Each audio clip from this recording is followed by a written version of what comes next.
On the news headlines this hour, Edo Assembly moves to impeach Deputy Governor Shaibu. Court affirms Abure as Labour Party chairman. Man 33 in court for allegedly removing neighbor's scrotum. And on sports, Manchester City versus Copenhagen. Champions look to seal Q final spot. And finally, on entertainment, Davido celebrates billionaire father at 68. Good day, this is Leadership TV News. I am Cynthia Onwado. Let's begin now in Edo State, where the House of Assembly on Wednesday commenced impeachment proceedings against the state's Deputy Governor Philip Shaibu over alleged perjury and violation of a secrecy oath. The majority leader of the House, Charity Ogwaba-Regan, who announced the impeachment move during plenary, said the petition against Shaibu, dated March 5, 2024, was signed by 21 out of the 24 members of the House. Ogwaba-Regan stated that the number of lawmakers who signed the petition was more than the third requirement stipulated in the 1999 Constitution as amended. Speaker of the House, Blessing Abebaku, who acknowledged the receipt of the petition, directed the Clerk of the House, Yahaya Omowai, to serve the impeachment notice to the Deputy Governor. The House gave the Deputy Governor 7 days to respond to the allegations contained in the notice of impeachment. And now the Court of Appeal on Wednesday affirmed Julius Abure as the national chairman of the Labour Party. The appellate court, in a judgment, also set aside the judgment of an FCT High Court which restrained Abure and 2 others from parading themselves as national officers of the party. In the judgment on Wednesday, Justice Haman Barker held that the High Court was wrong to have assumed jurisdiction on the matter, delivering judgment in the appeal filed by Abure, challenging the decision of the trial court. Justice Barker, leading a 3-member panel of justices of the Court of Appeal, held that Mr. Abure's appeal had merit and was accordingly allowed. He said, the judgment of the lower court is hereby set aside and awarded a cost of 1 million naira in favor of the appellant.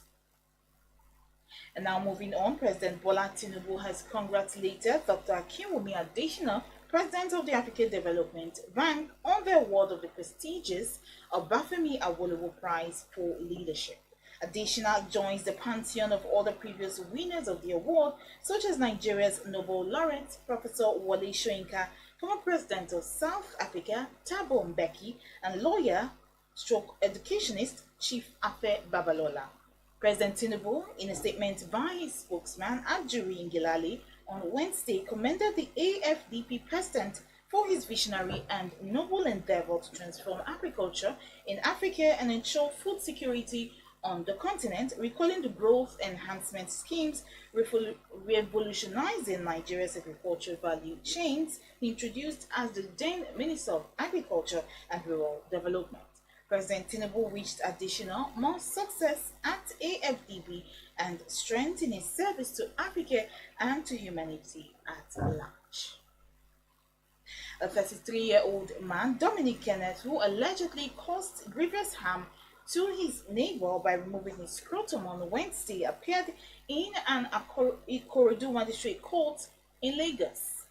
Kenneth, whose address is not provided, is facing a count charge of causing grievous harm. The defendant, however, pleaded not guilty to the charge preferred against him.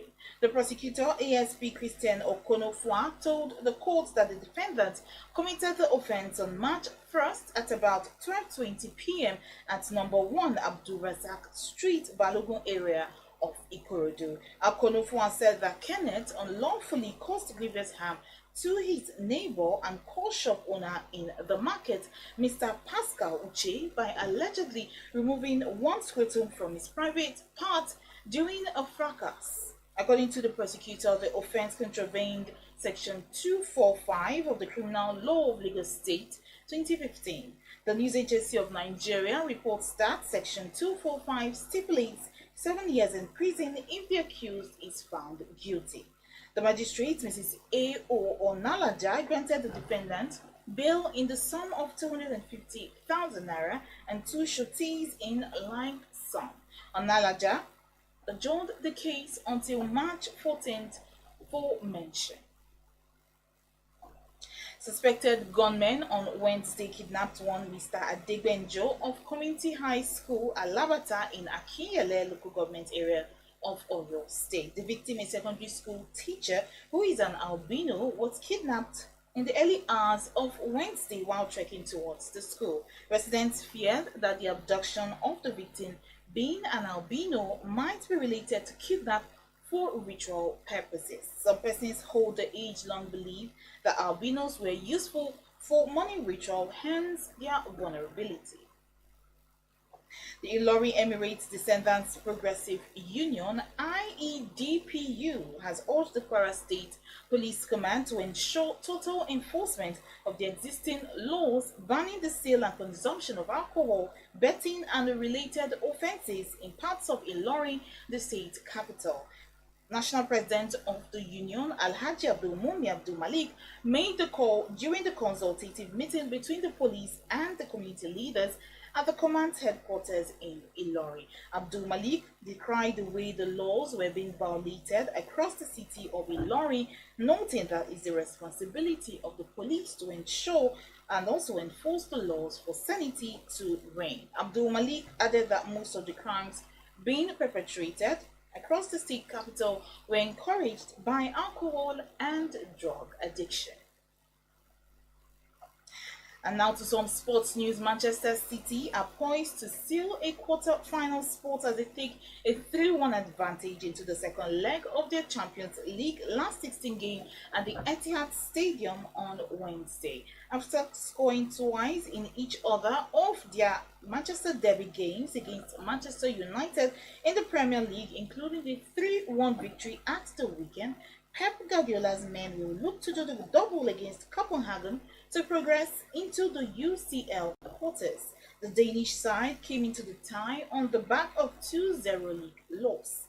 Given the 2-goal advantage, the Citizens' boss would also have an eye for the upcoming league game against Liverpool, as a few rotations can be expected. And now to some entertainment news. Nigerian singer David Adeleke, popularly known as Davido, has celebrated his father, Chief Adedeji Adeleke, on his 68th birthday anniversary on Wednesday, describing him as the biggest B. Taking to his social media handles, Davido congratulated his father.